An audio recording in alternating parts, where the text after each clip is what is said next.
কড়াই বসিয়ে দিয়েছি, ভাত উতরিয়ে আছে, টক পালন কাটা ধরা রেডি, ডাঁটা শাকও কাটা বাছা রেডি, কিন্তু এটা কাটতে বাকি। এখন একটা বসিয়ে দেব। ডাঁটা শাকটা আগে রান্না করব,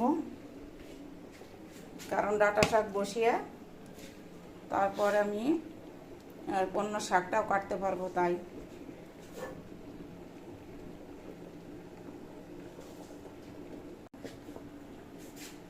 চলো শাক দিয়ে দেব।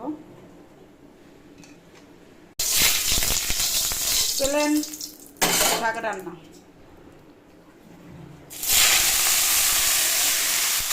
শাকে লবণ দেওয়ার সমান মনে রাখতে হবে, লবণ দেওয়ার সময় সবসময় কম থাকে, কম হয়ে যায় তখন এই জন্য শাক রান্নার সঙ্গে সঙ্গে একদম কমে যায়, তার জন্য লবণ আর হলুদ একদম ঠিক মতন হবে সেইভাবে খেয়াল রাখতে হবে।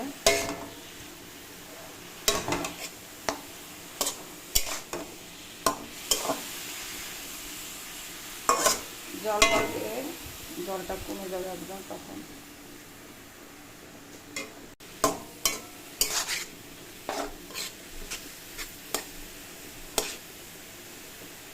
কতটা জল দেখা যাচ্ছে, ওই জলটা সব বেরিয়ে যাবে, মানে শাকের থেকে জলটা বেরিয়ে যাবে, শুকিয়ে যাবে। শাকের জল বেরিয়ে যাচ্ছে আর শুকিয়ে যাচ্ছে, আর এপাশে ভাতটাও আমার হয়ে আছে প্রায়, আর শাকটাও অর্ধেক হয়ে আছে, এখনো হতে অনেক বাকি, 5-7 মিনিট তো লেগেই যাবে। গ্যাস ফুল রয়েছে। জল দেখো একদম নেই, শুকিয়ে গেছে, যে জল বেরিয়েছিল শুকিয়ে গেছে।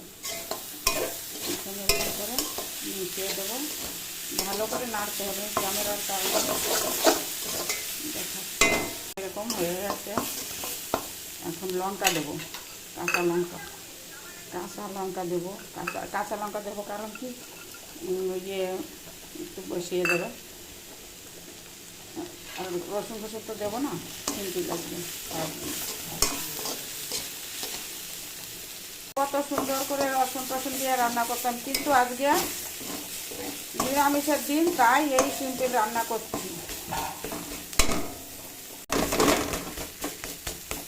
গ্যাস বন্ধ করে দিয়েছি, অন্ধকারে। নোটে শাক রান্না হয়ে গেছে, ডাঁটা শাক, নোটে না ডাঁটা শাক রান্না হয়ে গেছে, ভাতও হয়ে গেছে, আর ভাত রান্না হয়ে গেল। এখন আরও বাকি, ওগুলো